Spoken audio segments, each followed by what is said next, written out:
Nomination వేసిన మాజీ మంత్రి నక్కా ఆనందబాబు వేమూరు ఎన్టీఆర్ పురవేదిక నుంచి ఎంఆర్ఓ కార్యాలయం వరకు భారీ ర్యాలీ. ఎంఆర్ఓ కార్యాలయంలో నామినేషన్ వేసిన మాజీ మంత్రి నక్కా ఆనందబాబు నామినేషన్ కార్యక్రమంలో పాల్గొన్న మాజీ మంత్రి ఆలపాటి రాజేంద్ర ప్రసాద్, వేమూరు నియోజకవర్గ జనసేన సమన్వయకర్త ఊసా రాజేష్, హెన్రీ క్రిస్టియన్ భర్త కత్తిర సురేష్, టీడీపీ అధికార ప్రతినిధి పిల్లి మాణిక్యాలరావు, భారీ సంఖ్యలో పాల్గొన్న బీజేపీ, జనసేన, టీడీపీ నాయకులు, కార్యకర్తలు. మన ఓటు సైకిల్ గుర్తుకే. మన ఓటు ఆంధ్రప్రదేశ్ రాష్ట్రంలో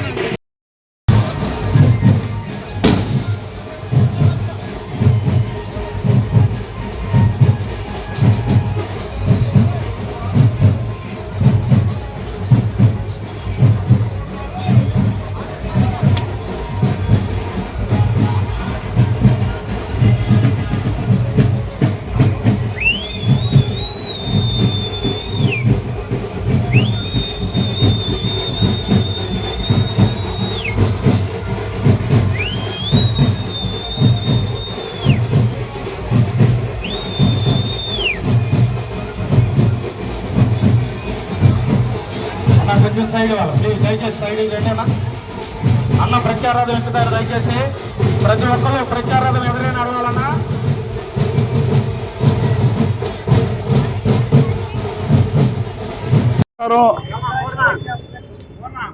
ఈరోజు నా నామినేషన్ కార్యక్రమానికి విచ్చేసిన Telugu Desam party, Janasena party, NDA మిత్ర బృందానికి కార్యకర్తలు, నాయకులు, శ్రేయోభిలాషులు, మిత్రులు అందరికి కూడా పేరు పేరున హృదయపూర్వక కృతజ్ఞతలు తెలియజేస్తున్నా. 4వసారి చంద్రబాబు నాయుడు గారి ఆశీస్సులతో వేమూరు శాసనసభ అభ్యర్థిగా, తెలుగుదేశం పార్టీ అభ్యర్థిగా పోటీ చేయబోతా ఉన్నాను.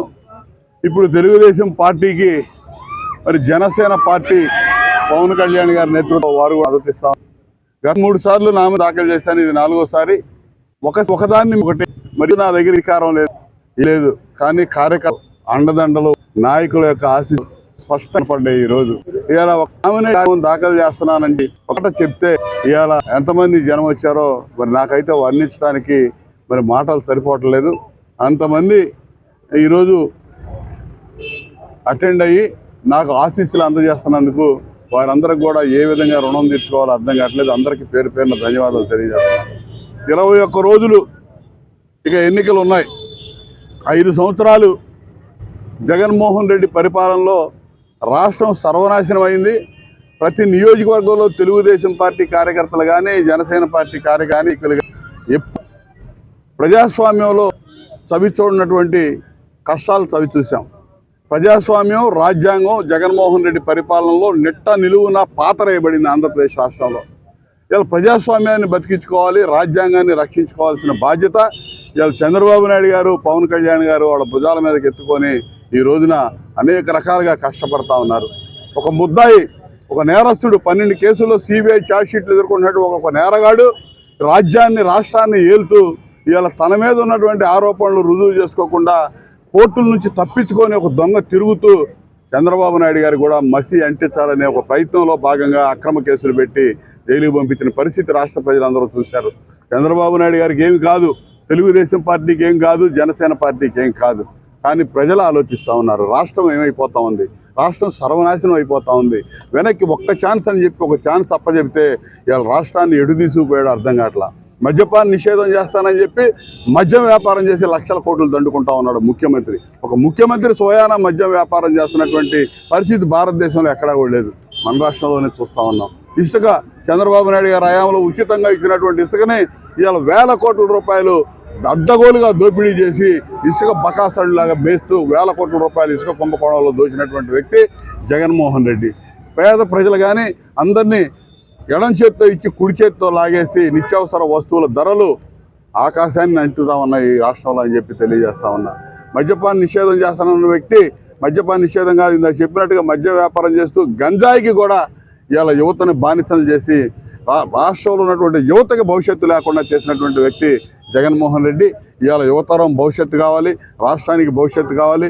రాష్ట్రం విడిపోయిన ఆంధ్రప్రదేశ్ రాష్ట్రం అనేక కష్టాల్లో ఉంది. అటువంటి పరిస్థితులు అధికారంలోకి వచ్చినటువంటి చంద్రబాబు నాయుడు గారు పోలవరం నిర్మాణం 72% పూర్తి చేశాం. ఈ రాష్ట్రానికి జీవనాడిగా ఉండాల్సినటువంటి పోలవరం 72% పూర్తయినటువంటి పోలవరాన్ని నిట్ట నిలువున చంపేశాడు జగన్మోహన్ రెడ్డి. అమరావతి రాజధాని మన ప్రాంతంలో నిర్మాణం జరుగుతూ ఉంది. రాష్ట్రానికి మధ్యస్థంగా ఉన్నటువంటి ప్రాంతంలో 10,000 కోట్ల రూపాయల పైన ఖర్చు పెట్టి నిర్మాణం చేసినటువంటి అమరావతిని విధ్వంసం చేశాడు, 3 ముక్కలు చేశాడు. రాష్ట్ర ప్రజలు కానీ పిల్లలు విద్యార్థులు ఈ రాష్ట్రానికి రాజధాని ఏదంటే లేదు అని చెప్పుకునే దుస్థితికి రాష్ట్రాన్ని నెట్టేసినటువంటి దగులుబాజీ ముఖ్యమంత్రి రాష్ట్రాన్ని పరిపాలన చేస్తూ ఉన్నాడు. ఇలా డ్రామాలు నాటకాలు ఆడుతూ ఉన్నాడు. గత ఎన్నికల ముందు కోడికత్తి డ్రామా ఆడి పెద్ద రక్తి కట్టించాడు.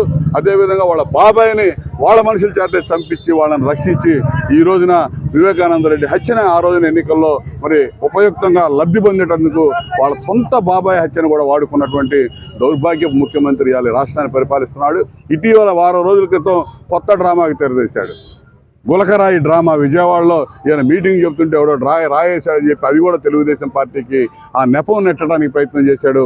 కానీ ఆ డ్రామా రక్తి కట్టలేదు, ప్రజలందరూ తెలుసుకున్నారు. ఎందుకంటే కోడికత్తి డ్రామా చూశారు, వివేకానంద రెడ్డి హత్య డ్రామా చూశారు. వివేకానంద రెడ్డి హత్యని ఎవరు చేశారు, ఎవరు కాపాడుతున్నారు అనేది సొంత చెల్లెళ్ళు షర్మిల సునీతలే చెబుతా ఉన్నారు, కోడే కూస్తూ ఉన్నారు రాష్ట్రం అంతా తిరుగుతా. కాబట్టి ప్రజలకు అర్థమైపోయింది ఈ ముఖ్యమంత్రి నిజస్వరూపం బట్టబయలైంది.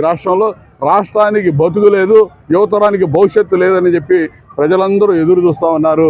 ఖచ్చితంగా ఈ 21 రోజులు మా కార్యకర్తలు, తెలుగుదేశం పార్టీ, జనసేన పార్టీ కార్యకర్తలు ఈ రోజు నామినేషన్కి ఏ విధంగా ఇచ్చేశారో ఇదే ఉత్సాహం, ఉత్తేజాన్ని 20 రోజులు ఉంచి రెట్టించిన ఉత్సాహంతో ఎన్నికల వరకు వీళ్ళు చేసే దుశ్చర్యలన్నీ ఎదుర్కొని మరి ముందుకు పోయే దానిలో కొత్త కుర్చీలై పనిచేస్తారని చెప్పి ఆశిస్తూ విచ్చేసిన ప్రతి ఒక్కరికి, నా నామినేషన్ కార్యక్రమానికి విచ్చేసిన ప్రతి ఒక్కరికి పేరు పేరున హృదయపూర్వక ధన్యవాదాలు. తెలుగుదేశం పార్టీ, జనసేన పార్టీ నాయకులకి, కార్యకర్తలందరికీ పేరు పేరున కృతజ్ఞతలు తెలియజేస్తూ సెలవు తీసుకుంటా ఉన్నాను.